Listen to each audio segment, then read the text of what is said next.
Hey everybody, welcome to a video. Today we are going on a field trip or my version of a field trip. I'm gonna head into town.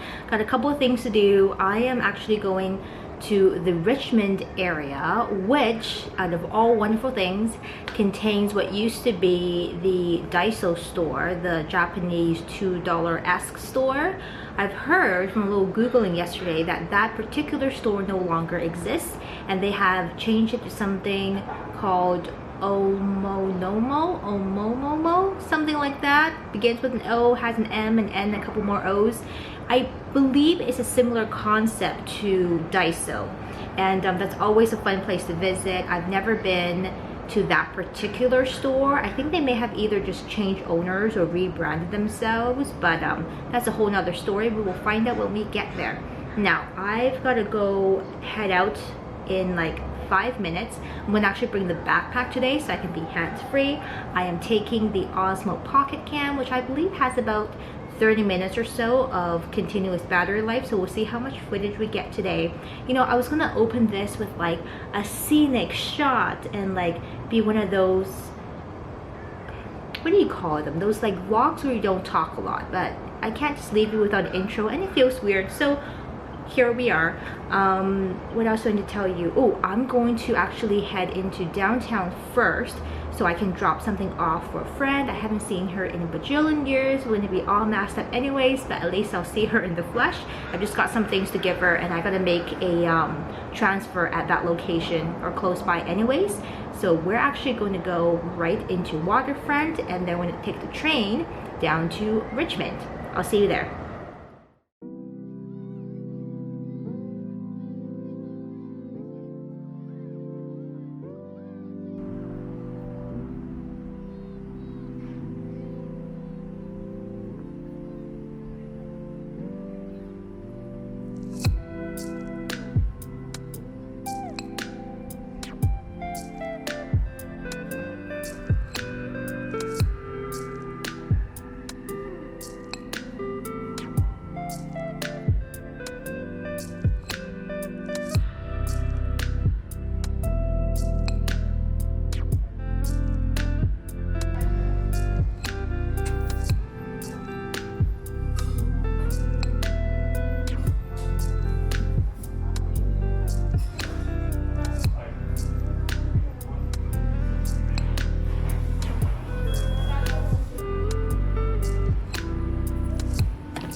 This train is for Richmond Brighouse.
And we're back from the great outdoors. It is quite warm inside the apartment.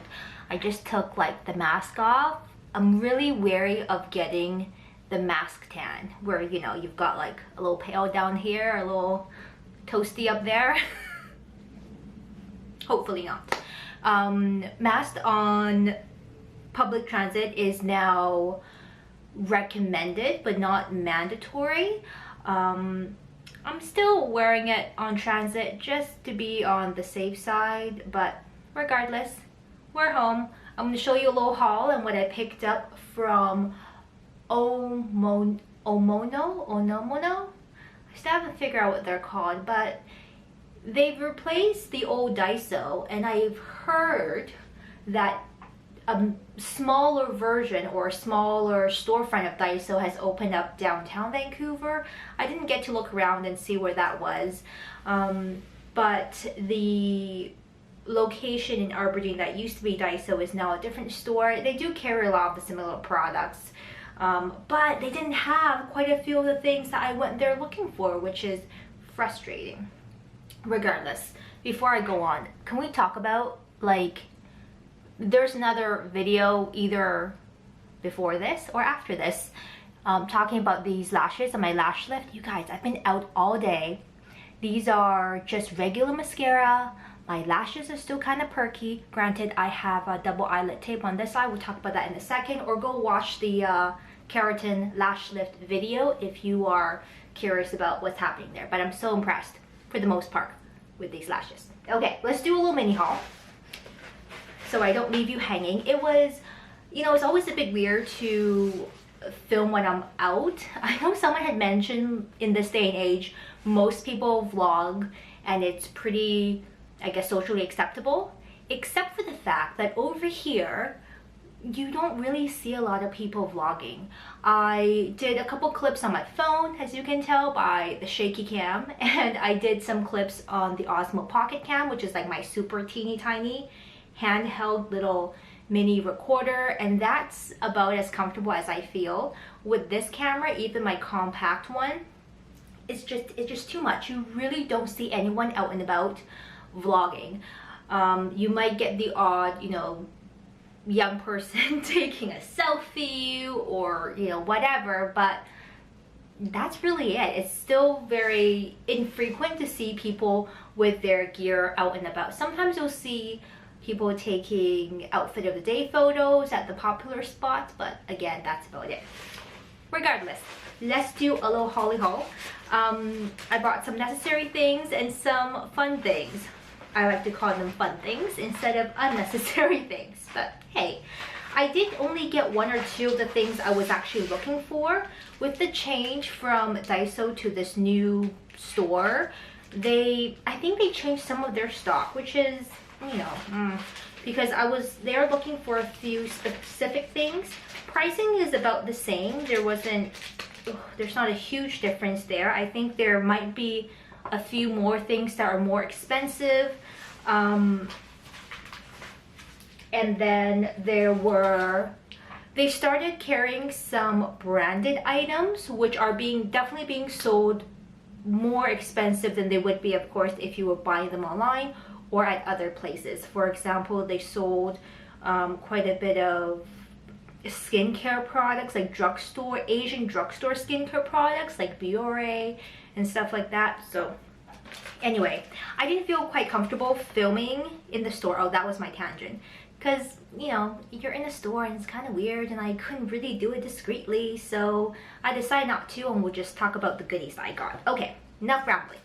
Let's start off with some kitchenware. One of the things I went in for were these stainless steel prep plates. I have a few of them in different sizes, and I was gonna go pick up the same size but decided I want something a little bigger. These are great when you are prepping because you can just lay all your ingredients out, especially for cooking for just one or two people. You don't need those, you know, huge portions. And it's easy to just lay out all your ingredients. If you prefer cooking that way, I like doing it this way, especially when I'm stir frying, so things can just like go. And I can just see how much food I've got. prepped and ready to go, and you're just like set, you know. So I got 2 of them. They come in different sizes and different compartmentalizations. This one is the split, and then this one is just one large rectangular pan. Now some of these things are made in Japan and some of them are made in China or other parts of Asia. Check the label if you care. These 2 in particular are made in Japan. The ones I got before were as well, and they have held up great. I really love them, use them all the time. Let's talk some miscellaneous beauty items, because this girl went on a little bit of a binge. Now, I felt like I had 3 of these. Okay, I can't find the 3rd one. Double eyelid tape glue things with the lash lift. This eye is, of course, a little different than the other one. And I want to help it out so that my eyelid, the hooded eye, isn't like pushing down on my lash perm so much. So I decided to pick up some double eyelid materials and things just to help it out a little bit. I don't know if the eyelid pushing down on the perm gets it to drop faster. In theory it shouldn't, but I'm a little wary, so it's not uncomfortable or anything now that I've had it on for a while. So I picked up 2 items for that. I picked up some double eyelid tape.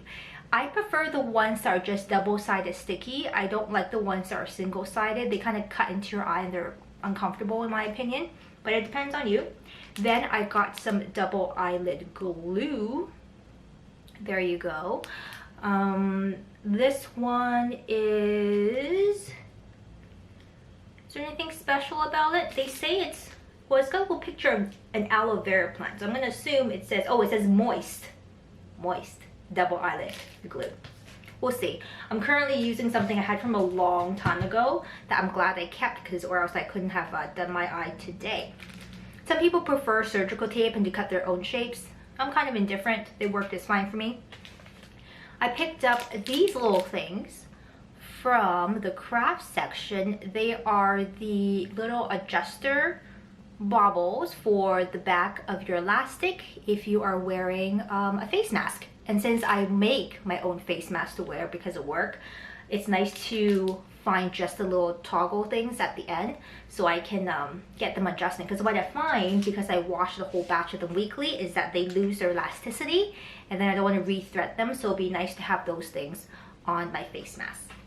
Now, any more beauty items? I feel like there was one more. Oh well, maybe I'll show up later. Back to kitchen things. I was looking for a particular butter knife. I couldn't find the one that most people had talked about online, but this one does the same job. It curls your butter, so there's a little hole up top, and as you swipe it across your chunk of butter, it makes little curls, and because of surface area, that's my understanding, it's going to make it easier to spread and you won't get just chunks of butter on your toast. So I'm excited to use this one. I realized I picked one that was a little scratched up, but I guess they eventually become that way anyways. Okay, let's go into some scissors. I was looking for a pair of herb scissors. I have some pruning shears for the garden, but they're a bit too like robust. If you just want to snip some herbs and whatnot, you don't need something that chunky. I couldn't find exactly the one I wanted, so I just ended up with something from the stationery section. These are just kind of the rounded handle, slightly pointier scissors. And then I'm really glad I found this. I was looking for something like this, and I'm glad they had it. These are shredder scissors. So I don't own a shredder. I don't find it necessary with the amount of things I shred, but it's nice with receipts and certain sensitive documents that you do want to kind of take that extra precaution. A lot of times with receipts, it has, you know, sort of your banking info on it, your credit card stuff, and depending on what papers you get. I don't have a lot of shredding to do, but I do prefer to just be cautious, right? So these are shredding scissors. They're almost like those fancy herb scissors, or those spring onion scissors that have multiple blades. So this has 5 blades, and if you shred them one way and then shred them the other way, they, well, shred your things. So if you just have small piece of paper, singular items, I think that would work out really nicely. Okay, then we were in the stationery section because we were looking at scissors. And I just got some stuff, you guys. I don't know, maybe we'll see. Maybe if I do like a giveaway in the future or something, I'll throw some of this stuff in. I just think they're adorable. Who am I writing letters to? Nobody, but these are cute. I got a Kuma sticker set. Adorable. Can't say no to bears. This is a branded item, so it was a bit more expensive. I got these index stickers, so they fold over on each other and they make a little tab. There were dog versions and there were cat versions. Got suckered in by the cats. So that's these guys. I got a stationery set. Remember when you were like in high school and these were like all the rage and you write notes to your friends? Yeah, I know. So cute. And this is what the paper looks like. Who am I writing to? No clue. These were adorable as well. They are little cards that pop up. This is like a circus animal edition. And it comes with the envelope, and the little tiger is where you write your message on. So just a short message when you don't want, you know, to write an essay, but you want something nice to send away. And of course, I saw rabbit envelopes. How cute. And they just say, Life of Rabbit. Last thing I picked up from there is a mild liner. So again, they've started stocking some branded items. I don't know how much these would sell for, like at Michael's or otherwise. I can't remember, but at this store, it was, I think, $2.50. So I just picked up a blue zebra mild liner because I don't actually have this color. I don't use mild liners that often, but I want to do, you know, with my scrapbooking and stuff, it's nice to have a pretty color. So with that concludes my little Richmond field trip. I hope you enjoyed coming along with me. A little less than what I would have liked to film, but I think it was reasonable given the, you know, situation. And let me tell you, there is no way to discreetly take a selfie or set yourself up to film in the middle of a food court. So I hope that you are having an awesome day, and I will catch up with you either over on Instagram or down below in the comments. If you liked the video, you know what to do. Thumbs up, subscribe, and I will talk to you later. Bye, everybody.